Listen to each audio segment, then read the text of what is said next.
everyone. Welcome to the July 2019 AMA. We have some questions here, so we will get right into it. First question from Blinker. How do you consume so much content and find the time still to make videos? I feel like just watching everything is a full-time job. The short answer is it is basically a full-time job. It keeps me very busy. Mostly my days are I'll wake up, I'll go to work, and then I will bike home, eat, and then I'll usually do video editing for most of the evening, and then about half hour before bed I will get off and either play some video games off camera or read, and then rinse and repeat. And then weekends, depending on the weekend, I will spend most of it just video editing. But lately there hasn't been as much to do, which is good because that allows me to do some other things. Like, for example, I'm trying to get back into Dungeons & Dragons, so... And one of the biggest challenges for me this year is finding a healthy balance between all the stuff I do, and... yeah, just finding a healthy balance, because YouTube will take as much as you can give it, and this is a problem because I've seen what happens when you put a lot of effort into YouTube. At least for me, I've seen a lot of growth. And people like the content, so that really encourages me to do more work. But on the other hand too, I don't think it's good for me to exclusively spend all my time on the YouTube space. So, and I want to strike a balance where I'm still very dedicated to YouTube, but I still have time for friends and family. And I think I'm getting better at that, though I will say for YouTube, there is definitely opportunity cost. Because I spend so much time on YouTube, there are things that I'm not able to pursue, but for the most part, I'm fine with that. Next up is Casey Gorish. So he's gonna ask some personal questions, and I have to say, Casey, you asked me some stumpers. Every single question you asked me, I had to look and think, wow, I don't know the answer off the top of my head. I had to really think about that. So first up, we have, what is my favorite food? The cop-out answer is it depends what mood I'm in.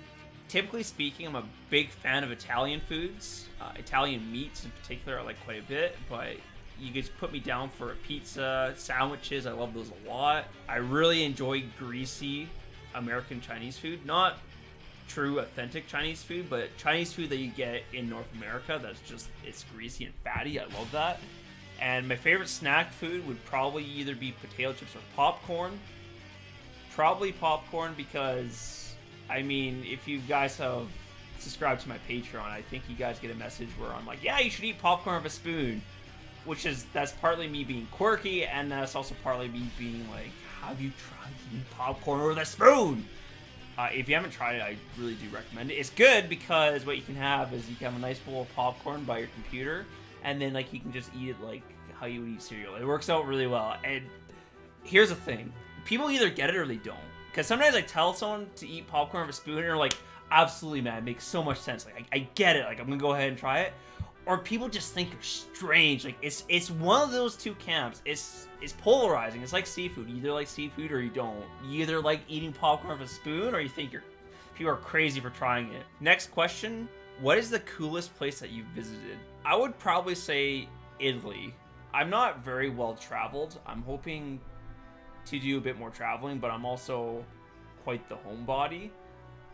But for me, Italy was really cool because Europe compared to Canada has, I think, a lot more documented history. So, for example, for Canada, in my hometown, I am hard-pressed to find a building that is going to be older than, let's say, 60 years old. Like, everything in Canada is, like, pretty new by comparison. Whereas you go to Europe, or, like, in Italy, and this was my experience, going to Italy and seeing that there was a castle that was from the 1400s, or seeing that there were like cobblestone paths that had been placed down by the Romans, that was a very surreal and interesting experience for me, because my thought process was, I am this person in 2018, that's the year I went to Italy, experiencing these buildings or this history that is hundreds of years old, and in some cases over 1,000 years old. And you saw this a lot. I remember seeing the remains of a saint. I don't remember which saint it was, sorry. But the castles in particular, and what was really cool about the castles was you could see the different ages within the bricks. So at the base of a fort, you might have had bricks laid down in like the 12th century, but then as you got higher up in the tower or the fort, the bricks got replaced over the years, because what would happen is the forts would get destroyed and they get rebuilt. So at the bottom of the base, you have these really old bricks, but then that, like, you might get halfway through, and then the bricks are now from the 14th century, and then if you get to the very top of the fort, the bricks might have been from the maybe not 18th century, but like 16th century. So at the very bottom, you might have bricks from the 12th century, and then at the top, 16th century. So you have like over 400 years of difference between the building materials to make one fort. And like when you go to see it, it's a complete fort. Like if you stood a ways away, you would think, oh, like it's a complete thing, but then only when you get closer and look at it, that's when you see like the different levels. So for me, that was really cool. I could go on and on about Italy. There was a lot of really cool things for Italy. To wrap it off, Italy was amazing. I had a lot of fun there. The food was phenomenal. So that would probably be the most interesting place I've been. And I would be open to going to more interesting places in the future. And hopefully that happens, but you know, we'll see. The future is a funny thing. And then the final question from Casey: what is your best or most interesting gaming experience that you've had? So my best experiences typically are whenever I play with my friends. Anytime I can do a co-op experience with my friends, that's something I'm very into, whether it be multiplayer in StarCraft 2. That's probably one of my favorite gaming experiences. Playing StarCraft 2 with my friends online. Playing Resident Evil 5 co-op with my good friends has been one of my favorite experiences in a game ever. We've had a lot of fun with it. Namely, like, he would hand me rifle bullets and he would say thanks. So the character would come up to me, hand me ammunition, and be like, thanks, even though he's the one giving me the ammunition. So we had a lot of fun with that. Doing double BSAA Chris on prison in the mercenaries mode. If you know what that is, you will know why that's hellish.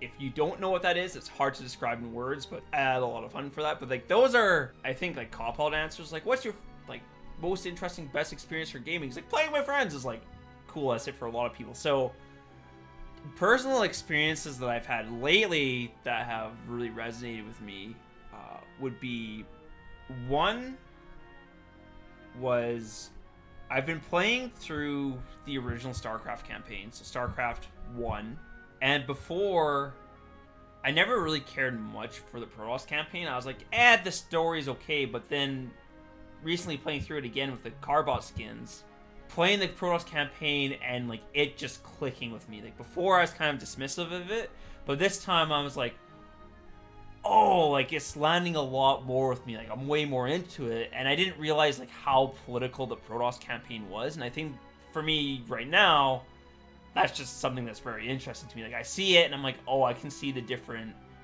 levers at play here. Because before I was like, it was just Tassadar being a good person, and it's like, well, I think they present a pretty interesting backdrop. So that's been a really fun experience. Playing Resident Evil 2, the remake, and actually getting scared has been an interesting experience for a couple of reasons. One, I've been playing those kinds of games for a while, and normally I don't get scared. I get sometimes like a little uneasy, but not really scared because I'm used to these games. Like I've played Resident Evil 4, 5, Resident Evil 6, The Evil Within. Games like those I actually enjoy quite a bit, but for Resident Evil 2, I played it and I didn't get scared, but it was more of this overwhelming sense of dread and tension, which I hadn't experienced in a very long time. Last time I experienced something like that was Dead Space. And normally I don't go out of my way to experience horror or scary games. Like I can enjoy them, but I don't seek them out. So to have that feeling of dread being of, I actually don't want to go into this hallway because I know there's 3 zombies in there, and like I'm just afraid to confront the zombies. Like I have like not like the feel dread and like, oh, I don't want to do this in game. Like not like jump scares where I was like, but the dread to feel that from a game, that was really an interesting experience for me. One other experience I will say is playing Spider-Man, the 2018 game for PlayStation 4, that game really hit me on an emotional level because I've been a Spider-Man fan ever since I was like 4, like ever since I was a little boy. And in the plot of the game, there are things that Peter has to do which were deeply relatable for me. And it was cool to experience a game that really struck that personal chord with me. Like, it really just, it was like, I felt that, it sounds like a little bit weird, I think, for me to say it, but I got really invested in the story. And it felt, I think the reason why I brought this up, like, it almost, for me, it felt like the developers themselves made the game for Frudgey, which I know that's not the case at all, but that's the feeling that I got because, like, it just hit all the right notes for me. So to have a game that synergizes that well, for me, that has been very interesting and enjoyable. So those are some of the recent memories I've had. That will do it for the questions.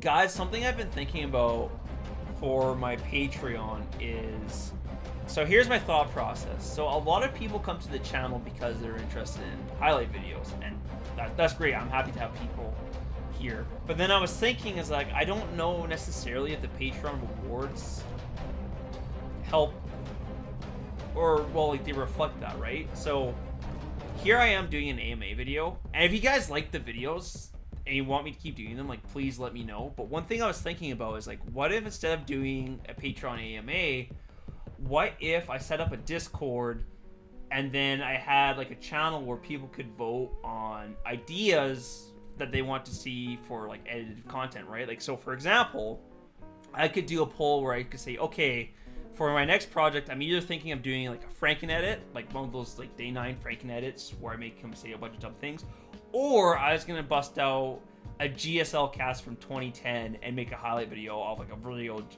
GSL cast. And I think that might be more appropriate for Patreon content because I think the draw of my channel isn't me, right? Like, you guys, I think for most people, they're here for the highlight videos. And again, that's great. And I would like to get to the point where hopefully that this beautiful personality would be a draw. Boy, man, even like in jest, that felt disgusting to say. I would like to get to the point where, like, you know, the Frudgey personality is more apparent. I think I'm making steps towards that, and that was part of the hope of the AMA videos.